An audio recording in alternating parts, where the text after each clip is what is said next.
Assalamualaikum warahmatullahi wabarakatuh.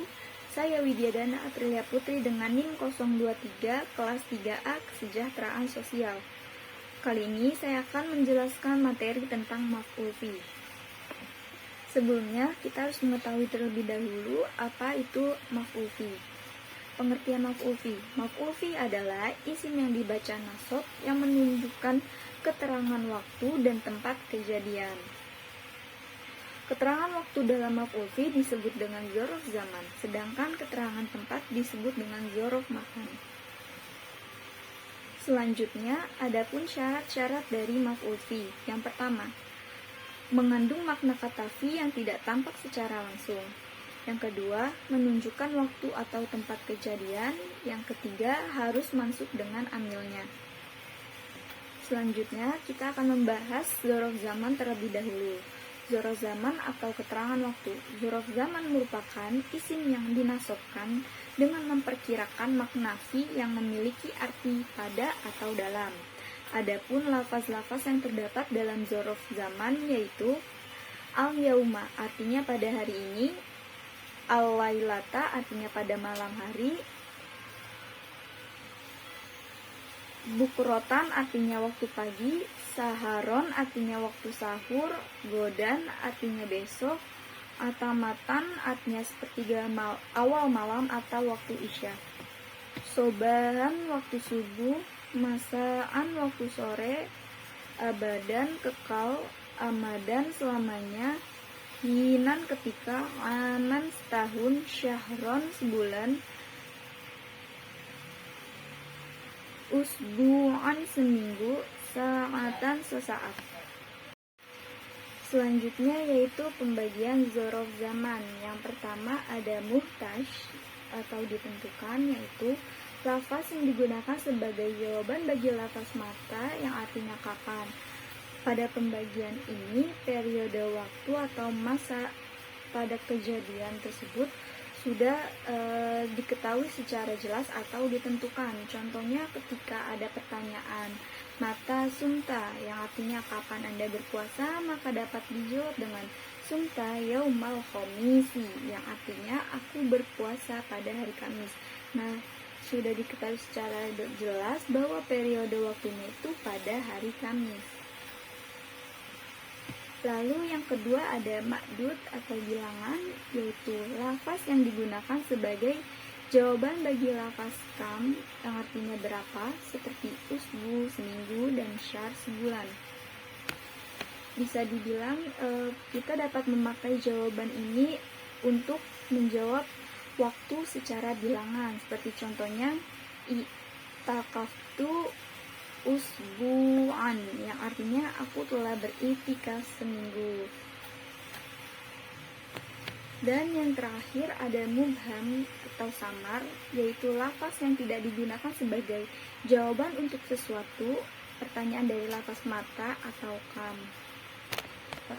Mubham ini merupakan isim yang mengandung makna secara umum serta belum diketahui periode waktu atau masanya. Seperti contohnya, jalas tujinan wawaktan yang artinya aku telah duduk sesaat dan seketika. Nah, di sini kan belum diketahui secara jelas periode waktunya kan. Selanjutnya, dzaraf makan yaitu keterangan tempat. Dzaraf makan merupakan isim yang dinasobkan dengan memperkirakan makna fi yang memiliki arti di. Adapun lafaz-lafaz dari dzaraf makan yang pertama itu ada amama artinya di depan, khalfa artinya di belakang, kudama artinya di depan, waro'a artinya di belakang, fauqa artinya di atas, tahta di bawah, inda di sisi, ma'a beserta. Iza'a di muka atau di depan, hibza'a di muka, tilqa'a di depan, tamma di sana, guna di sini. Selanjutnya yaitu pembagian dzaraf makan. Yang pertama ada mubham seperti asma'ul jihah, yaitu isim yang menunjukkan arah dan tempat yang tidak menentu. Jadi mubham ini kita tidak mengetahui nih secara pasti tempatnya. Kayak misalnya di belakang, kita nggak tahu di belakang itu 1 meter di belakang atau 10 meter di belakang, atau misalnya di depan kita tidak mengetahui 100 meter di depan atau 200 meter di depan. Kayak contohnya innal baita khalfal madrasati, yang artinya sesungguhnya rumah itu berada di belakang sekolah. Nah, kita nggak tahu nih rumahnya itu di belakang sekolah ada 100 meter dari di belakang sekolah atau berapa.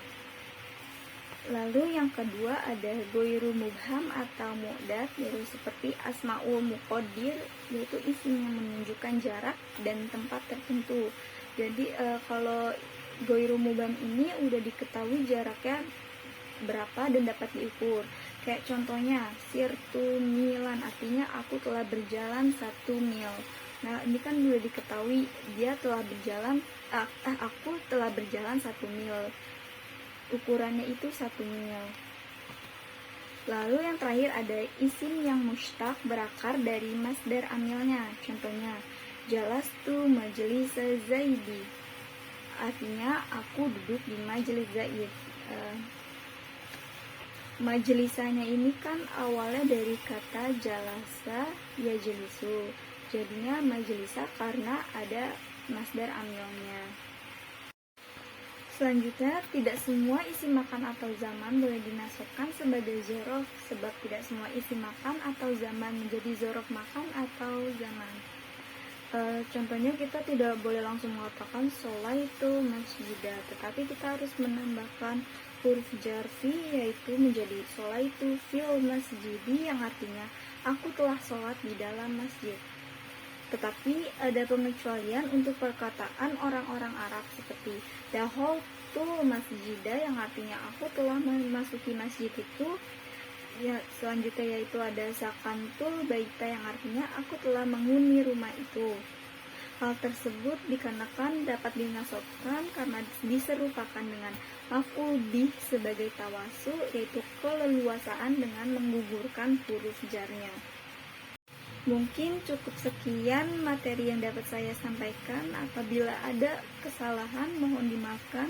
Wassalamualaikum warahmatullahi wabarakatuh.